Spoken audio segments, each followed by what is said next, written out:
한 주간의 이슈를 집중 분석하는 뉴스픽 시간입니다. 신년첫 뉴스픽에서는 연말연시 주요 사건, 사고를 다룰 텐데요.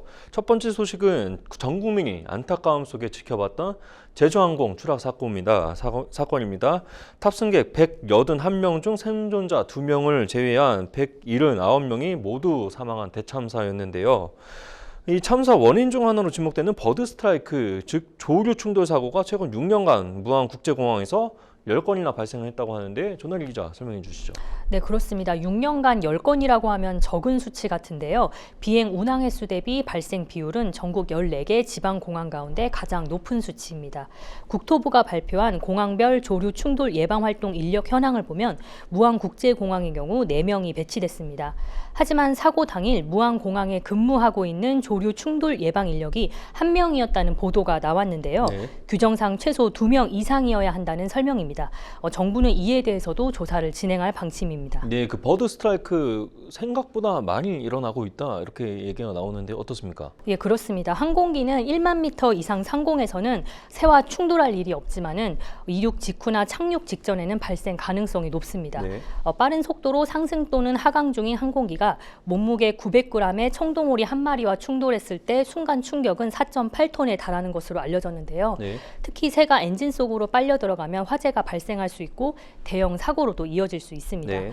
국내에서는 2019년부터 올 상반기까지 조류 충돌이 623건 발생했고 이 중 7편이 긴급 회항한 것으로 조사됐습니다. 네, 그 고어라운드라고 하죠. 이 기체가 그 착륙을 했다가 다시 또 올랐는데 이게 그 다음에는 랜딩 기어가 나오지 않아서 문제가 됐습니다. 이 기체 결함 문제도 배제할 수는 없을 것 같은데 어떻게 보십니까? 네, 그렇습니다. 이번에 사고가 발생한 기종은 보잉사에서 제작한 것으로 국내 저비용 항공사가 주로 운행하고 있는데요. 과거에도 여러 차례 크고 작은 사고가 발생했습니다. 네. 대표적으로 2022년 중국 동방항공이 운항 중에 추락했던 사고와 동일한 기종이기도 합니다. 당시 추락 원인은 기체 손상으로 추정됐습니다. 이후 동방항공은 해당 기종의 운항을 중단한 상태입니다. 예. 그리고 그 기체 정비와 관련해서 그 제주공항 직원들이 예전에 그 블라인드랑 뭐 이런 커뮤니티에 올린 글들이 지금 또 주목을 받고 있는데 어떤 내용이죠? 네, 종합을 하면은 정비사들이 휴식 시간을 보장받지 못하고 타 항공사 대비 과도한 업무에 시달리고 있다는 지적인데요. 예. 네, 야간에 13시간에서 14시간을 일하며 밥 먹는 시간 20분을 제외하면 쉬는 시간이 없고 실제로 최근에 정비 사고가 잇따랐다고 주장하고 있습니다. 네.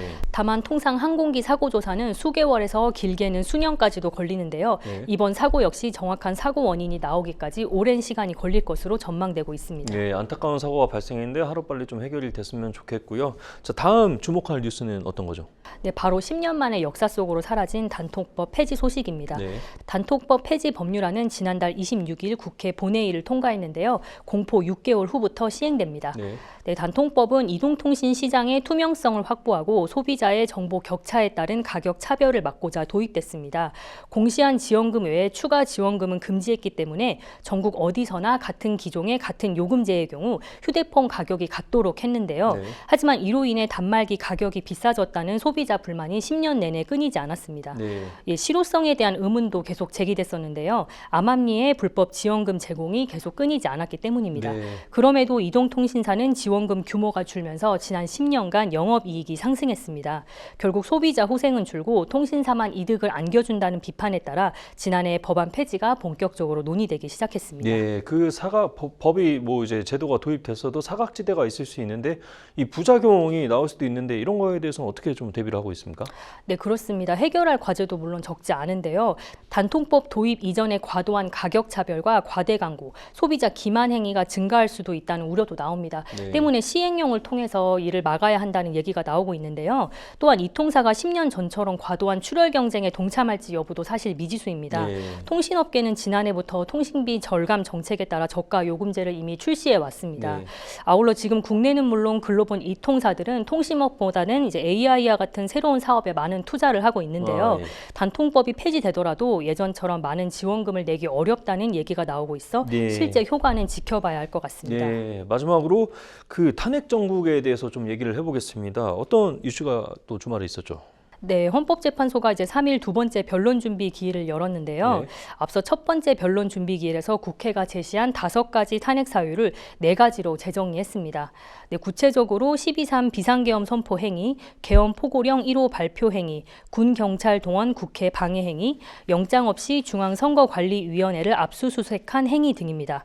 네, 또한 현재는 윤 대통령 탄핵 심판 사건에 대해 형사 재판이 아닌 헌법 재판이라고 규정했는데요. 예. 심판 절차를 지연하려는 윤 대통령 측 의도를 차단하고 신속하게 진행하겠다는 의지를 내비쳤다는 분석입니다. 네, 그리고 지난주 토요일 날도 이 집회 관련 집회가 또 있었는데 현장에 다녀오셨었는데 어떠셨습니까? 네, 지난달 14일 윤 대통령의 두 번째 탄핵 소추안이 가결된 후에도 집회가 계속 이어졌고 규모가 줄지 않고 있는데요. 예. 탄핵 심판 절차가 종료될 때까지 집회가 계속 이어질 것으로 보입니다. 네. 다만 집회가 장기화되면서 국민 분열도 심화할 것으로 보입니다. 특히 선관위는 물론 여당에서도 반박하고 있는 부정선거론이 점점 거세지고 있거든요. 네. 지난달 광화문에서 열린 탄핵 찬반 집회 현장에 다녀왔는데요. 시민들 목소리 듣고 오겠습니다.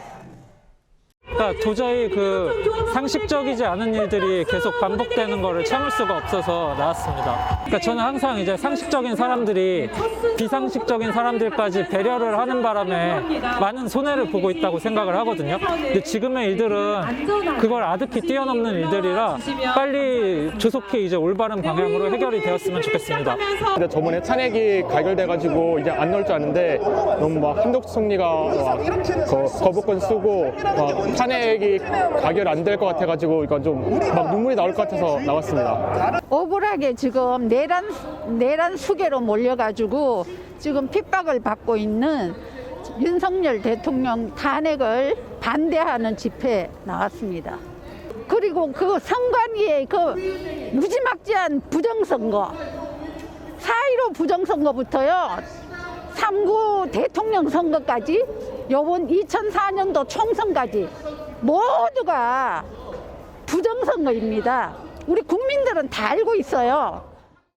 예, 그 찬반 집회에 참여한 시민들의 목소리가 상당히 간극이 느껴지고 있습니다.